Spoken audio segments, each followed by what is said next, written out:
Assalamualaikum warahmatullahi wabarakatuh. Bismillahirrahmanirrahim. Alhamdulillahirabbil alamin wassalatu wassalamu ala asyrafil anbiya'i wal mursalin sayyidina Muhammadin wa ala alihi washabihi ajmain, amma ba'du. Alhamdulillah para pemirsa podcast Tren An-Nur yang berbahagia. Alhamdulillah kita bisa bertemu lagi pada program yang sudah menjadi rutinitas setiap bulan Ramadan. Kita ada program khusus yakni podcast dari Pondok Pesantren An-Nur. Seperti yang kemarin-kemarin bahwa bahasan atau tema yang kita sampaikan pada podcast Tren ini tidak hanya melulu tentang seputar Ramadan, meskipun ini kegiatannya tiap bulan Ramadan. Tapi kami juga memberikan materi yang sedang hangat di masyarakat, yang menjadi isu dalam masyarakat. Kebetulan tema yang akan kami sampaikan pada hari ini adalah tentang ongkos haji yang naik atau ongkos naik haji. Alhamdulillah narasumber kita kali ini adalah Mas Imamuddin Nur Fajri. Ya. Assalamualaikum Mas Imam. Ya, assalamualaikum warahmatullahi wabarakatuh. Waalaikumsalam. Beliau sudah menjadi pakar ya tentang perhajian. Jadi beberapa tahun ini Mas Imam masuk dalam tim bagaimana keberangkatan haji khususnya di Jawa Timur, terlebih khusus lagi di Probolinggo. Ya, Kabupaten Probolinggo. Di Kabupaten Probolinggo. Seperti yang sudah menjadi informasi kemarin-kemarin bahwa ongkos haji naik atau ongkos naik haji atau ongkos hajinya yang naik. Ya. Itu heboh sekali. Kok bisa ya? Dari yang kemarin berapa Mas Imam? Tahun kemarin sekitar ya, 40 juta. 39 juta. Kemudian sekarang ditetapkan 49 juta final. Ya. Dan itu sebelumnya bahkan Menteri Agama menawarkan atau mengusulkan 69 juta. Ya. Jadi hampir 70 juta. Ini yang kemudian terjadi heboh di masyarakat. Jangan-jangan uang yang dari dulu ditabung untuk untuk setoran awal dana haji, kemudian mereka bayangkan uangnya numpuk di mana, kemana dana itu, kok bisa sedemikian besar. Nah, hari ini kita akan memberikan sebuah penjelasan yang yang sebenarnya yang harus diketahui oleh masyarakat. Kemudian juga kita di sini juga akan membahas tentang masa tunggu yang semakin tahun semakin lama masa tunggunya. Kami mencatat masa tunggu di Jawa Timur itu misalkan daftar sekarang maka akan berangkat 32 tahun lagi.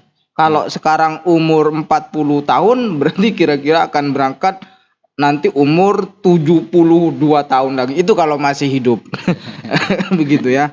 Nah, kita akan memberikan penjelasan yang sebenarnya biar tidak ada kesimpang siuran di masyarakat. Oke.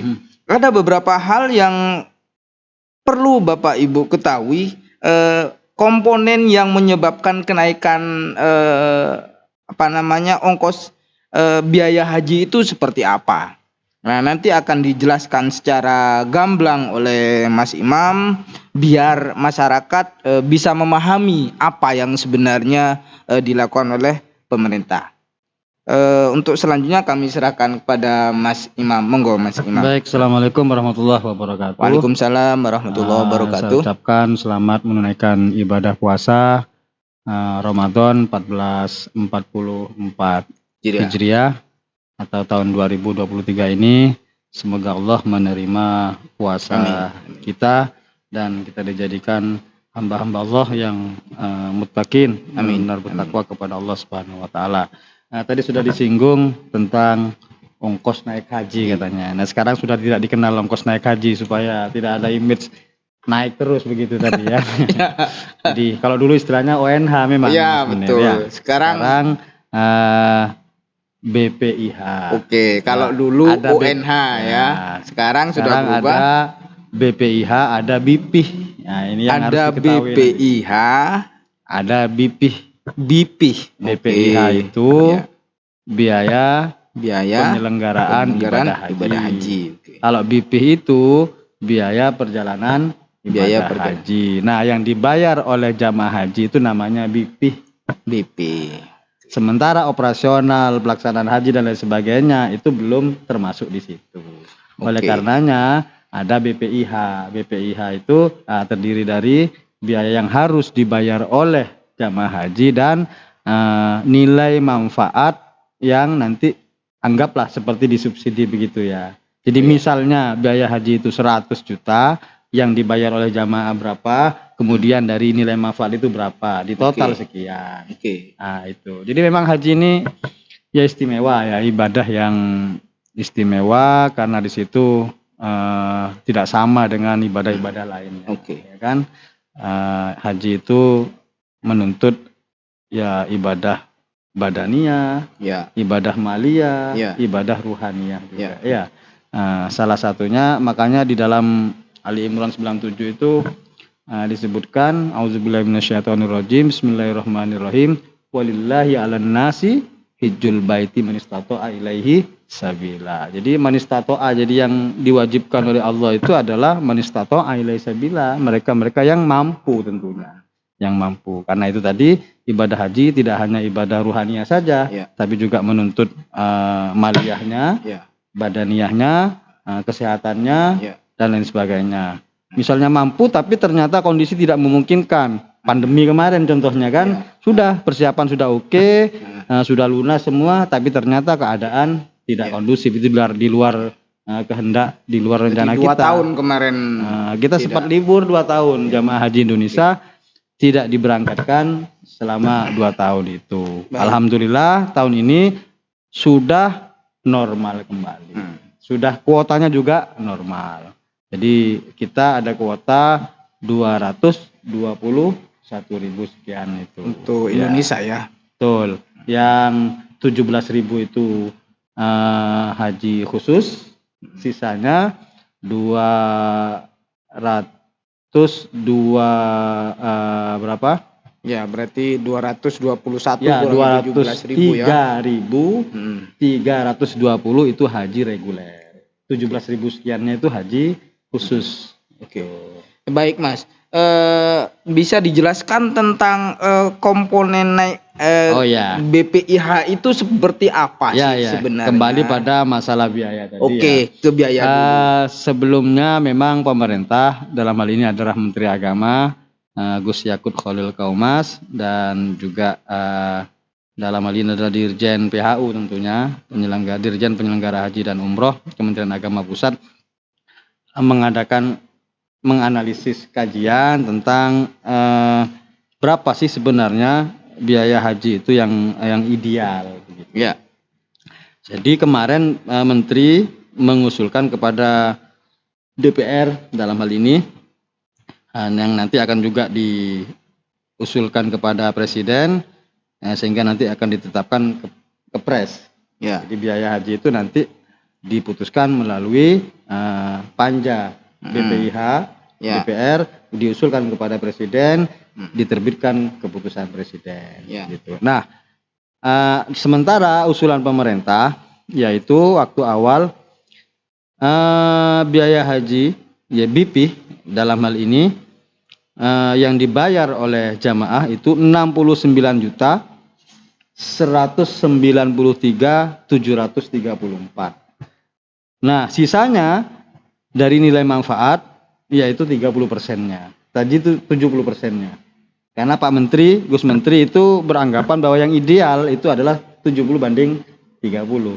Sebenarnya berapa sih biaya BPIH itu? Nah, dari sini kita lihat bahwa hitungan-hitungan pemerintah, kontrak akomodasi, transportasi, hotel, kemudian konsumsi, dan lain sebagainya itu 98.800.000 93.909 rupiah berdasarkan kontrak pada tahun kemarin. Ya. Jadi total 98, hampir anggap 100 juta lah.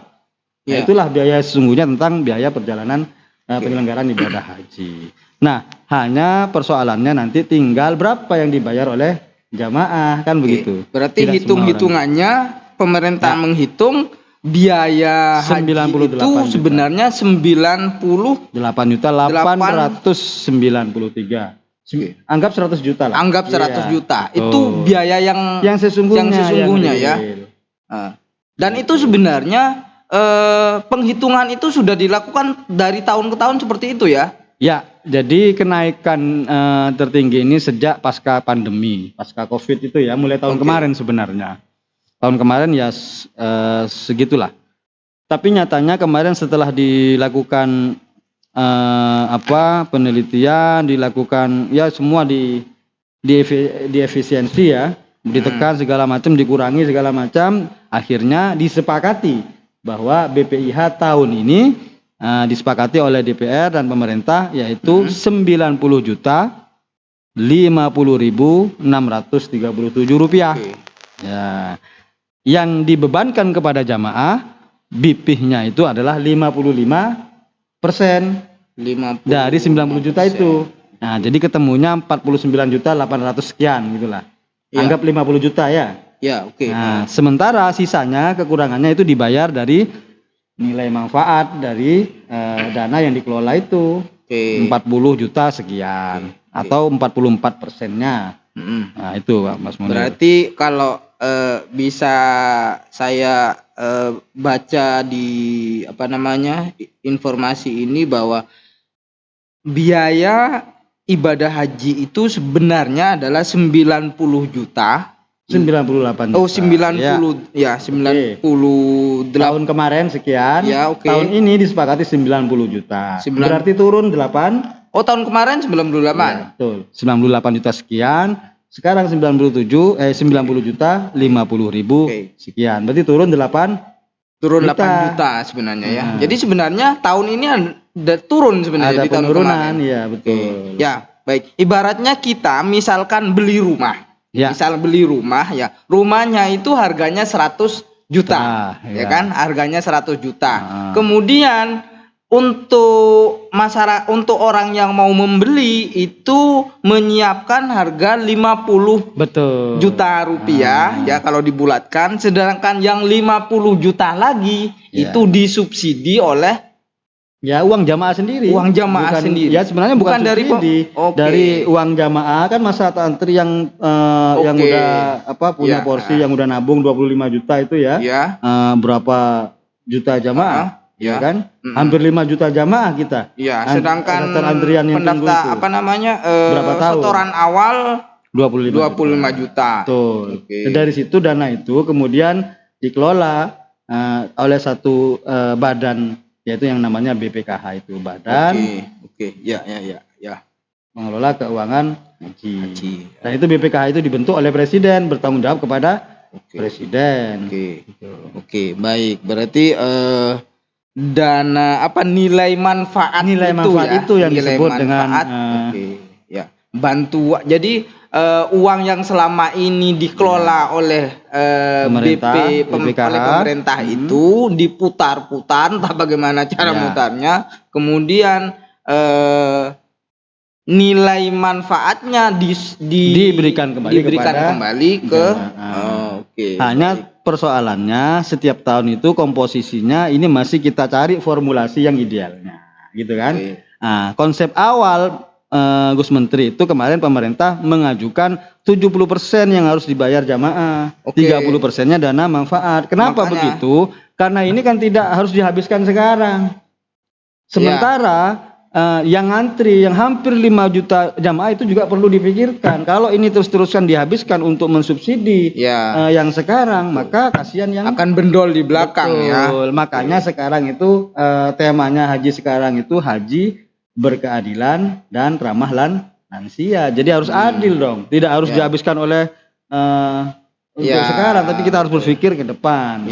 Ya, ya, ya. Jadi Gitu. kalau di persentase sebenarnya dengan biaya ibadah haji tahun ini yang dibebankan kepada jamaah itu 55%, sisanya 44% itu Sekian, ya. adalah subsidi dari nilai, Betul, nilai manfaat manfaat itu. itu. Nah, sebenarnya dari misalkan kenapa kemudian kok muncul 69 juta itu?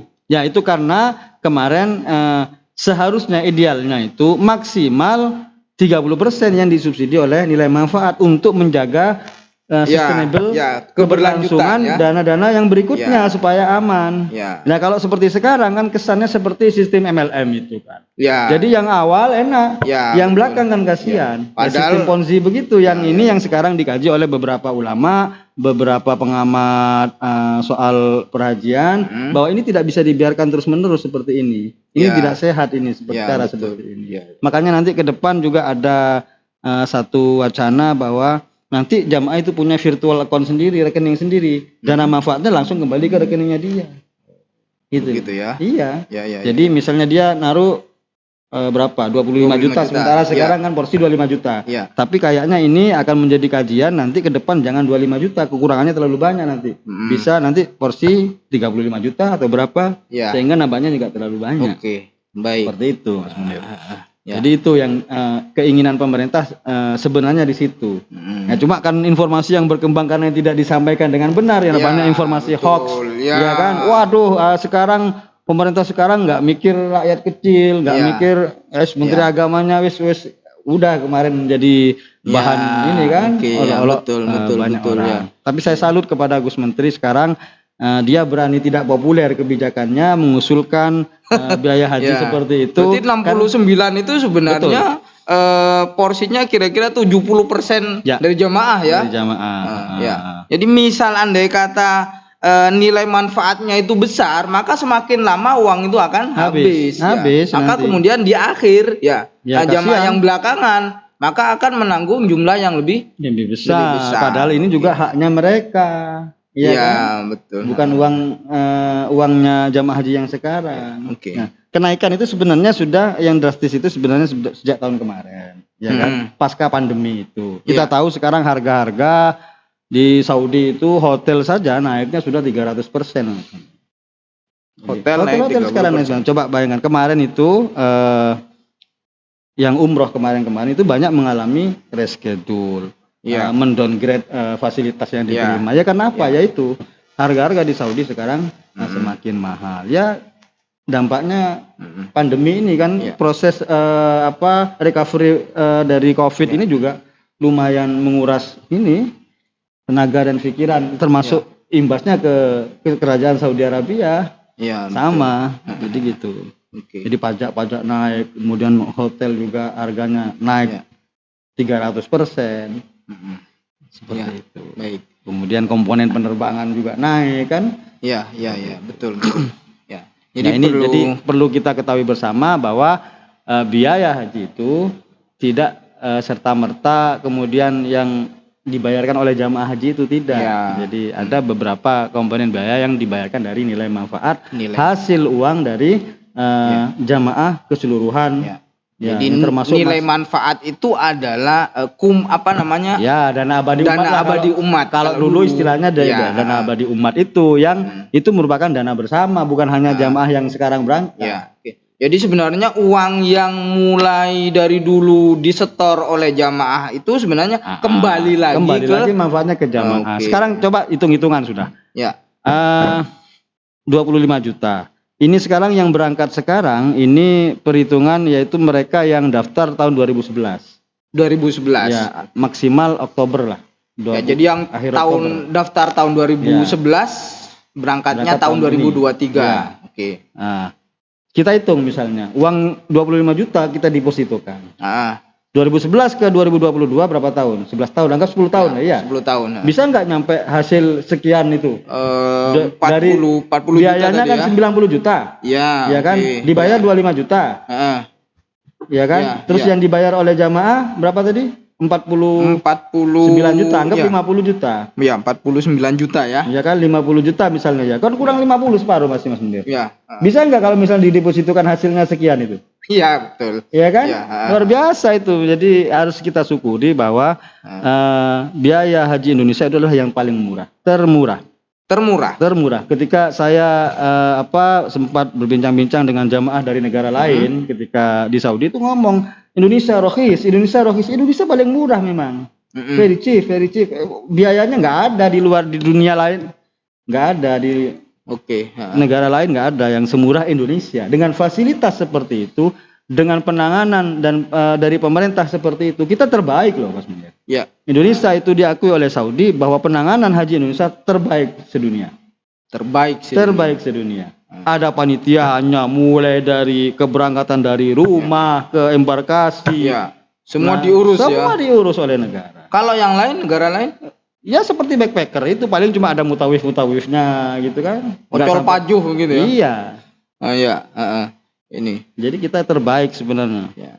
Kami ada data 10 negara dengan biaya haji tertinggi ya. Coba di Brunei 176 Brunei itu hampir 200 juta. Ini 176 juta ini tidak ada kayak nilai manfaat di Indonesia ya. Jadi murni dibebankan ke jamaah begitu. Ya sebagian mungkin juga ada karena masa tunggunya juga. Malaysia itu juga masa tunggunya jauh lebih lama dari kita. Malaysia. Jadi orang guyonannya orang itu jadi harus daftar haji, mati, terus hidup lagi baru haji. Gitu ya. Di Malaysia. Saking lamanya. Ini Qatar 165,3 juta. Padahal ini negara Arab ya. Negara Arab. Uni Emirat Arab itu 163,1 juta. Kemudian Amerika Serikat, kemudian ada Libanon sendiri, Maroko, Kuwait 114, Bahrain, Inggris 99 juta. Jadi sekarang bayangkan sudah umroh saja sekarang biayanya berapa? Umroh sekitar 9 hari misalnya. Bisa 13 hari, 16 hari, 36 jutaan ke atas kan? Iya, 30. Ya, hampir sama dengan haji yang 40 hari. Iya, betul. Iya kan? Iya. Biayanya sama seperti itu. Ya, umroh saja sekitar taruhlah 40 juta ya. Sekarang sudah 40 juta ya. Itu hanya berapa? Selama 13 hari ya. Haji 40 hari. Kalau dikalikan 2 kali lipatnya 13 hari ya mestinya bisa sampai 80 ya. Gitu kan? Ya. 100 lebih. 100 lebih, betul. Nah, itu pun kalau haji masih diurus ya segala macamnya. Makanya peran pemerintah di sini sangat urgen sekali. Haji ini harus tetap dikelola oleh pemerintah supaya tertib, supaya bisa terkontrol. Coba bayangkan kalau misalnya haji tidak ditangani oleh pemerintah, murni swasta misalnya. Saya nggak bisa bayangkan bagaimana cara kontrolnya. Ya, seperti itu tadi, pasti ada kapitalisasi, pasti ada persaingan. Jadi murni bisnis nanti ya. Bisnis murni. Nah itu. Jadi peran pemerintah, saya kira selama ini sudah dari tahun ke tahun sudah mulai banyak peningkatan lah. Terbukti dengan indeks IKJH. IKJH itu adalah indeks kepuasan jamaah haji. Ya, dari tahun ke tahun semakin meningkat. Dan yang terakhir kemarin 2022 indeks kepuasan jamaah haji Indonesia itu 90,4. Jadi 90 lebih sudah. Luar biasa. Dan ini yang mensurvei indeks kepuasan haji ini bukan Kemenak, bukan di luar itu ya. Bukan Kementerian Agama, di luar itu. Jadi saya kira dengan pelayanan yang semakin lama semakin bagus, semakin meningkat, ya saya kira pelayanan haji di negara kita ini patut diacungi jempol, bahkan itu diakui oleh dunia. Kemudian juga yang perlu kita catat dan perlu kita jadi garis tebal itu adalah bahwa penyelenggara haji itu adalah badan ya, bukan pengelola keuangannya ya. Keuangannya dikelola oleh BPKH. Bukan Kementerian Agama. Dulu Kementerian Agama, sekarang ada badan BPKH. Dan itu pertanggungjawabannya kepada presiden. Ya, badan itu dibentuk oleh presiden. Kemudian juga penentuan berapa biayanya itu bukan seorang menteri agama. Bukan, tapi itu diusulkan kepada DPR, dibahas bersama melalui DPR. panitia Panja BPIH. Ya. Kemudian hasilnya kemudian diparipurnakan, disepakati oleh pemerintah dan DPR. Diusulkan kepada presiden, kemudian diterbitkan Kepres. Dan Kepresnya sampai saat ini masih belum turun. Nanti itu tapi karena sudah final itu sebenarnya ya. Ya kisaran itu. Ya. Paling cuma selisihnya nanti per embarkasi beda, Mas Munir.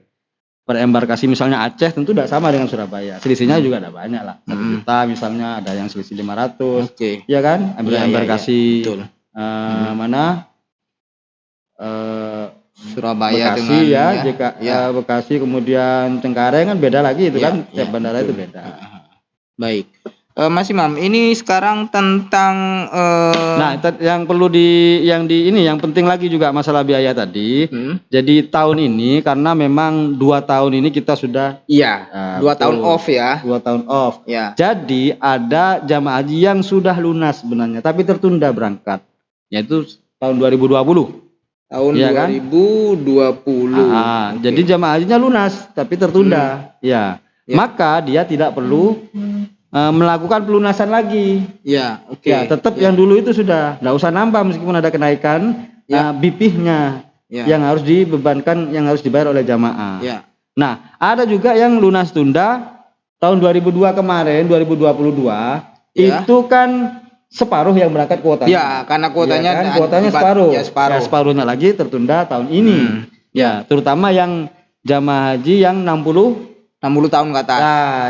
Lansia itu tertunda itu kemarin. Maka biaya pelunasannya adalah sebesar dia tinggal nambah 9.400.000 karena kenaikannya segitu. Dulu kan berapa? 39 juta sekian itu Mas Munir. Nah, maka dia yang lunas tunda tahun 2022 dia nambah 9.400.000. Nah, sementara yang berhak lunas tahun ini 2023 dia kan dari porsinya 25 juta. Berarti kurangnya sekitar 23.500.000. Sekitar itu yang harus dilunasi. Berarti gara-gara kita 2 tahun off ini maka akan menyebabkan semakin menumpuknya jamaah, ditambah lagi lansia. Nggak bisa berangkat tahun kemarin, kan? Berarti 4 tahun ini ada penumpukan jamaah yang tunda berangkat dan juga lansia yang tidak bisa berangkat kemarin. Karenanya jumlah lansia ini lumayan, sekitar 31% yang harus diberangkatkan tahun ini. Jadi dia dari 221.000 jamaah itu ada lansia sekitar 65.000. Lansia itu berarti usia 65 tahun ke atas. Jadi dari kuota 221.000 ini ada sekitar 65.000 itu atau 31% lansia, yaitu gara-gara kemarin tidak berangkat Betul. Dan itu usianya ada yang usia 110 tahun. 110 tahun. Ada yang 110. Coba tahun 1000 berapa itu? Dari Pamekasan itu ada. Usia 110 tahun. Jawa Timur itu paling muda lansia itu yang usia-usia di atas umur 85. Coba bayangkan ini. 85 tahun. Sampai 110 tahun itu ada yang dari Pamekasan itu. Mohon doanya kepada masyarakat Jawa Timur, wabil khusus juga masyarakat Kabupaten Probolinggo, para pemirsa, mudah-mudahan haji tahun ini diberikan kemudahan dan kelancaran, wabil khusus karena memang jumlah lansia juga cukup lumayan banyak. Probolinggo itu ada sekitar 150 orang, Mas Munir. Kabupaten Probolinggo ada 150 lansia. 50 lansia dari total jamaah 760-an. 760 orang ya. Itu kabupatennya. Kalau kota lebih sedikit, sampai 200 orang kan kuotanya jamaah. 100 sekian itu. Jadi kalau di jumlah kira-kira kota Probolinggo dan kabupaten hampir 1000-an ya. 900-an lah. 900-an ya. Hampir 1000 enggak sampai. Kemudian kloternya tidak bareng ya, kota sama kabupaten. Untuk pembagian kloter masih belum. Masih belum. Jadi ini masih belum, nanti ini tahapnya sekarang sudah mulai pelunasan yang haji-haji khusus itu, haji plus itu ya, atau haji khusus. Setelah ini pelunasan yang haji reguler. Oke, baik. Dan ya termasuk pemeriksaan kesehatan jamaahnya. Kemudian kita siapkan persiapan manasiknya. Manasik yang akan diterima mereka itu 6 kali. 6 kali di kecamatan, kemudian 2 kali di kabupaten. Baik. Ini waktu yang tersisa, insya Allah mudah-mudahan cukup lah. Mestinya ini sudah ya bulan puasa ini, sebelum bulan puasa itu mestinya sudah mulai manasik mestinya ya, dari tahun-tahun kemarin itu. Karena nanti keberangkatan awal itu tanggal 3 Zulqa'dah. Kloter 1. Jadi berarti masuk asrama haji kalau di miladiahnya itu tanggal 23 Mei.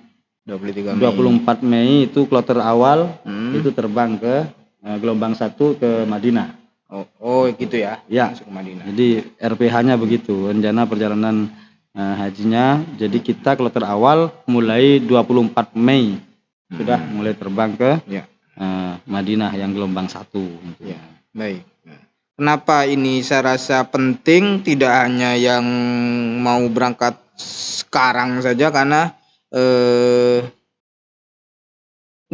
tahun kita off ini akhirnya menyebabkan yang mestinya berangkat akhirnya tertunda minimal 2 tahun. Iya, gitu makanya ini ya tadi itu hitungannya 30 sampai 35 tahun lah masa tunggunya gitu. Ya. Luar biasa. Jawa Timur itu ada 1 juta sekian jamaah waiting listnya. Ya. Yang menunggu antrian untuk berangkat. Sementara itu tahun ini lansianya 30% itu kan. Jadi ya semakin lama pasti semakin banyak lansianya karena masa tunggunya kan semakin lama. Ya, semakin lama semakin tua ya. Ya. Jadi ini yang perlu perhatian khusus dari khususnya pemerintah penyelenggara dalam hal ini, makanya dibutuhkan suatu perhatian khusus tentang lansia ini. Betapa bahwa mereka harus mendapatkan penanganan khusus. Jadi tenaga-tenaga yang ahli di bidangnya. Jadi panitia-panitia itu ada yang namanya dari TNI Polri ada, itu namanya Linjam. Ya. Perlindungan jamaah tadi.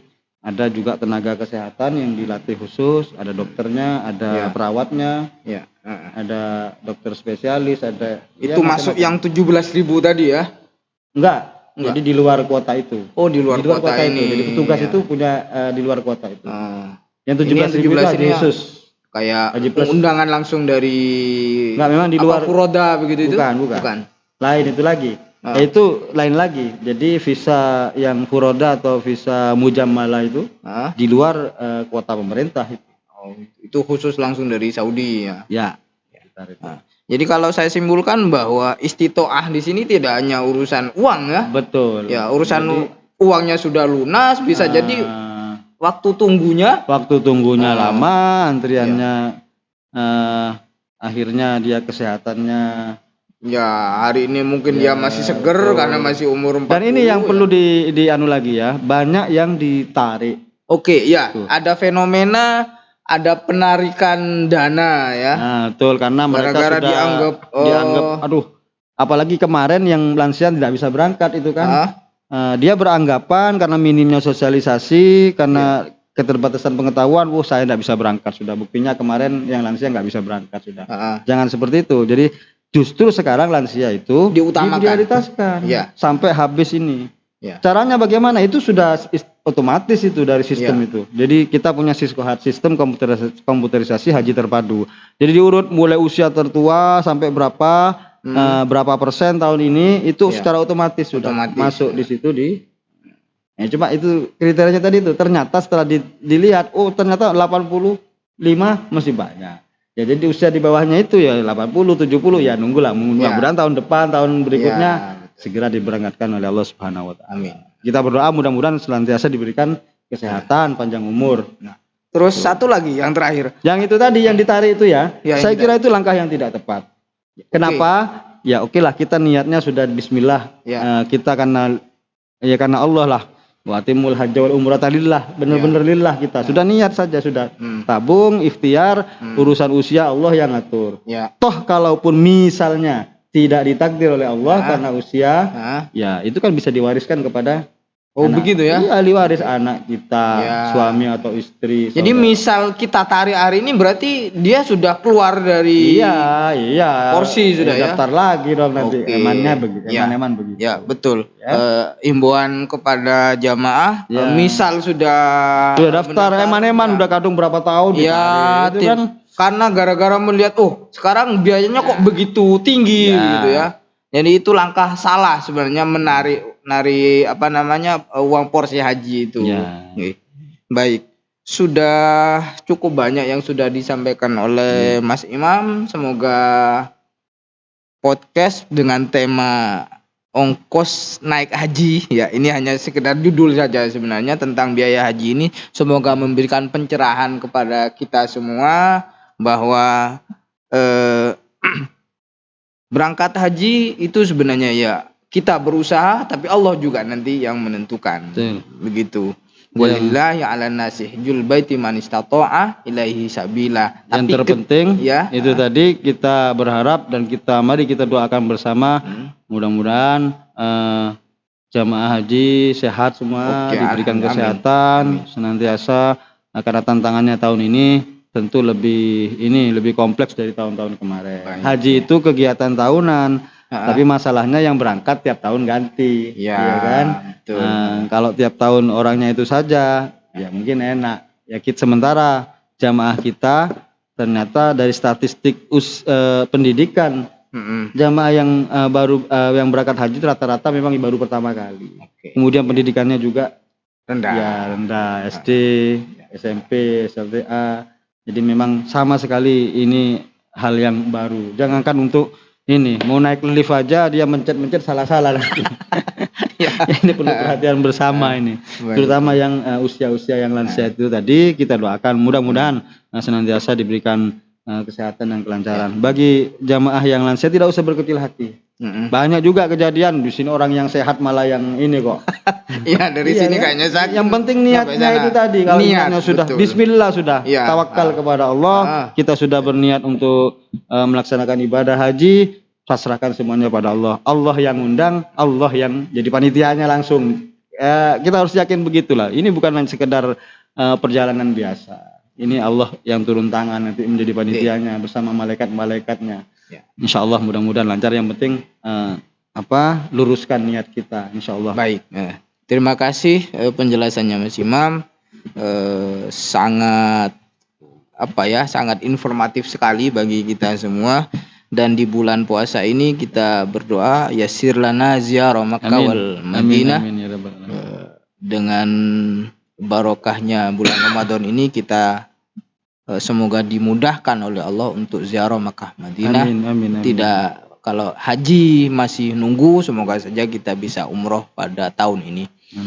Baik, itu saja yang bisa kami sampaikan pemirsa. Terima kasih kepada Mas Imam sudah bisa hadir pada kegiatan program podcast An-Nur kali ini. Kami akhiri, wallahul muwaffiq ila aqwamit thoriq. Wassalamualaikum warahmatullahi wabarakatuh. Waalaikumsalam warahmatullahi wabarakatuh.